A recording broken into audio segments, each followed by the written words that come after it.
ہمارے channel Urdu moral story میں خوش آمدید۔ ہمارے چینل سے روزانہ آپ کو سچی اسلامی کہانیاں سنائی جاتی ہیں۔ ان کہانیوں میں کوئی نہ کوئی ایسا سبق چھپا ہوتا ہے جو آپ کی زندگی سنوار سکتا ہے۔ آج کا واقعہ بھی ایسا ہی ہے۔ چلیے سنتے ہیں آج کی کہانی۔ روایت ہے کہ حضرت دہیہ کلبی رضی اللہ عنہ انتہائی خوبصورت شکل و صورت کے مالک تھے۔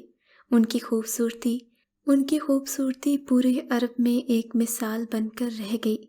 تفسیر نگار لکھتے ہیں کہ آپ رضی اللہ کا حسن اس قدر تھا کہ عرب کی عورتیں دروازوں کے پیچھے کھڑے ہو کر یعنی چھپ کر حضرت دہیہ رضی اللہ عنہ کو دیکھا کرتی تھیں اور اپنی آنکھوں کو ٹھنڈا کرتی تھیں۔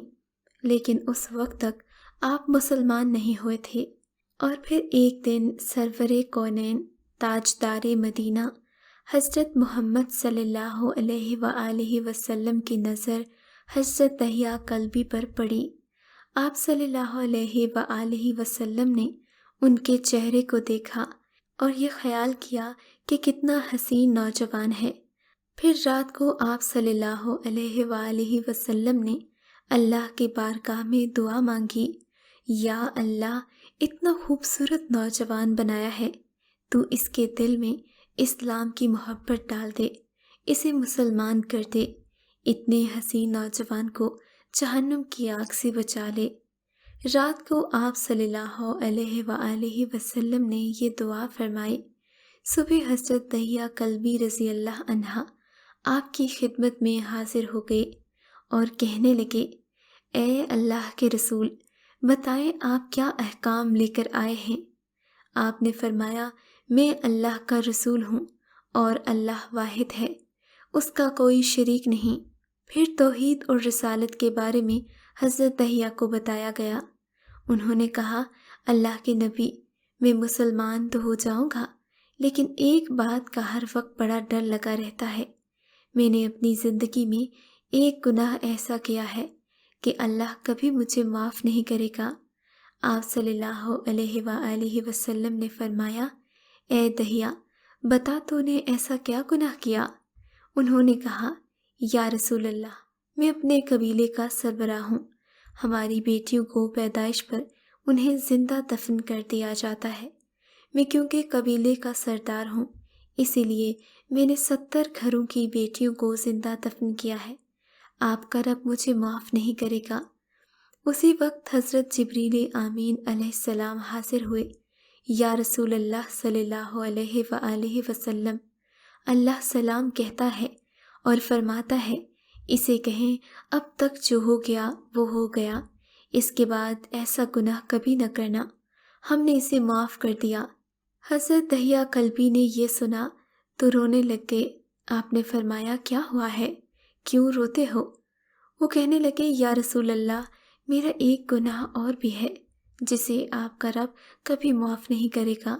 آپ نے فرمایا، دہیہ، کیسا گناہ؟ بتاؤ۔ وہ فرمانے لگے، یا رسول اللہ، میری بیوی حاملہ تھی اور مجھے کسی کام کی غرض سے دوسرے ملک جانا تھا۔ میں نے جاتے ہوئے بیوی کو کہا، اگر بیٹا ہوا تو اس کی پرورش کرنا، بیٹی ہوئی تو اسے زندہ دفن کر دینا۔ وہ روتے جا رہے تھے اور واقعہ سناتے جا رہے تھے۔ میں جب واپس آیا تو بہت عرصہ گزر چکا تھا۔ میں نے دروازے پر دستک دی، اتنے میں ایک چھوٹی سی بچی نے دروازہ کھولا اور پوچھا، کون؟ میں نے کہا، تم کون ہو؟ بچی بولی، میں اس گھر کے مالک کی بیٹی ہوں۔ آپ کون ہیں؟ وہ فرمانے لگی، یا رسول اللہ، میرے منہ سے نکل گیا، اگر تم اس گھر کے مالک کی بیٹی ہو تو میں اس گھر کا مالک ہوں۔ یا رسول اللہ، میرے منہ سے یہ بات نکلنے کی دیر تھی کہ چھوٹی سی بچی نے میری ٹانگوں سے مجھے پکڑ لیا اور بولنے لگی، بابا بابا، آپ کہاں چلے گئے تھے؟ بابا، میں کس دن سے آپ کا انتظار کر رہی ہوں۔ حضرت دہیہ روتے جا رہے تھے۔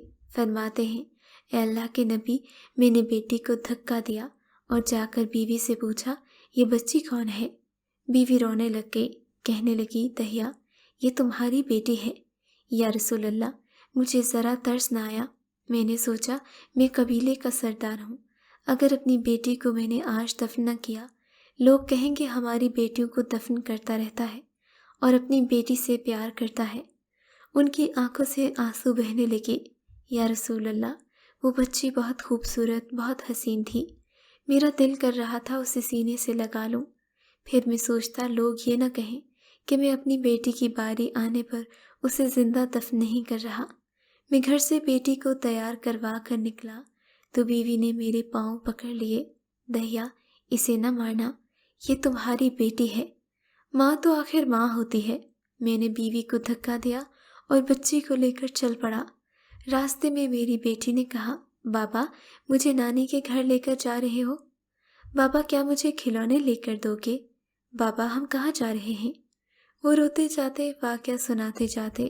یا رسول اللہ، میں بچی کے سوالوں کا جواب ہی نہ دیتا۔ وہ پوچھتی جاتی، بابا کہاں لے جا رہے ہو؟ کبھی میرا منہ چومتی، کبھی بازو گردن کے گرد ڈالتی، لیکن میں کچھ نہ بولتا۔ ایک مقام پر جا کر میں نے اسے بٹھا دیا، خود اس کی قبر کھودنے لگ گیا۔ آقا کریم اس کی زبان سے یہ واقعہ سنتے اور روتے جاتے۔ میری بیٹی نے جب دیکھا میرا باپ دھوپ میں سخت کام کر رہا ہے، وہ اٹھ کر میرے پاس آئی۔ میرے گلے میں چھوٹا سا دوپٹہ تھا، اتار کر میرے چہرے سے ریت صاف کرتے ہوئے کہتی ہے، بابا دھوپ میں کیوں کام کر رہے ہو؟ چھاؤں میں آ جاؤ۔ یہ کیوں کھود رہے ہو؟ بابا گرمی ہے، چھاؤں میں آ جاؤ۔ ساتھ ساتھ میرا پسینہ اور مٹی صاف کرتی، مگر مجھے ترس نہ آیا۔ پھر آخر جب اس نے قبر کھود لی تو میری بیٹی میرے پاس آئی۔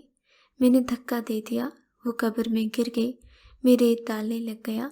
بچی ریت سے روتی ہوئی چھوٹے چھوٹے ہاتھ میرے سامنے جوڑ کر کہنے لگی، بابا مجھے معاف کر دو، میں نے کیا غلطی کی ہے؟ آپ مجھے ایسے تو نہ مارو۔ اے اللہ کے رسول، میں ریت ڈالتا گیا، مجھے اس کی باتیں سن کر بھی ترس نہیں آیا۔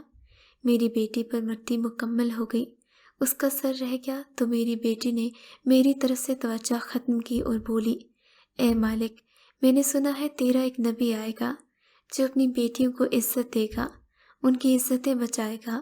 اے اللہ وہ نبی بھیج دے، بیٹیاں مر رہی ہیں۔ میں نے پھر بھی اسے ریت میں دفنا دیا۔ وہ یہ واقعہ سناتے ہوئے بے انتہا روئے۔ یہ واقعہ جب بتا دیا تو دیکھا آپ صلی اللہ علیہ وآلہ وسلم اتنا رو رہے ہیں کہ آپ کی داڑھی مبارک آنسوں سے گیلی ہو گئی۔ آپ نے فرمایا، دہیا ذرا پھر سے اپنی بیٹی کا واقعہ سناؤ، اس بیٹی کا واقعہ جو محمد کے انتظار میں دنیا سے چلی گئی۔ آپ نے 3 مرتبہ یہ واقعہ سنا اور اتنا روئے کہ آپ کو دیکھ کر صحابہ کرام غم کرنے لگے اور کہنے لگے، اے شخص کیوں انہیں رلاتا ہے، ہم سے برداشت نہیں ہوتا۔ اتنے میں حضرت جبرائیل علیہ السلام حاضر ہوئے اور فرمایا، اے اللہ کے رسول، دہیا کو کہہ دیں وہ وقت اور تھا، اس کے دل میں ایمان کا نور نہیں تھا، اس نے آپ کو نبی نہیں مانا تھا، اب مجھ کو اور آپ کو اس نے مان لیا ہے، اسے کہہ دیجئے یہ گناہ بھی ہم نے معاف کر دیا۔ اس کے بعد رسول اللہ نے ارشاد فرمایا، جس نے 2 بیٹیوں کی کفالت کی، انہیں بڑا کیا، ان کے فرائض ادا کیے، وہ قیامت کے دن میرے ساتھ ایسا ہوگا جس طرح شہادت کی انگلی اور 7 والی انگلی آپس میں ہیں۔ جس نے 2 بیٹیوں کی پرورش کی اس کی یہ اہمیت ہے، تو جس نے 3 یا 4 بیٹیوں کی پرورش کی اس کی کیا اہمیت ہوگی۔ خدا را اپنی بیٹیوں کو عزت دیں کہ ہمارے نبی صلی اللہ علیہ وآلہ وسلم کی بھی 11 بیٹیاں تھیں، آج ان کے نام لیوا سب سے زیادہ ہیں۔ اپنے بیٹوں کو اپنا وارث کہہ کر اپنی بیٹیوں سے برا سلوک نہ کریں۔ اگر آپ کو آج کا یہ واقعہ پسند آیا ہے تو اس ویڈیو کو لائک ضرور کیجیے اور اس طرح کے مزید قصے سننے کے لیے ہمارے چینل اردو مورل سٹوری کو سبسکرائب ضرور کیجیے۔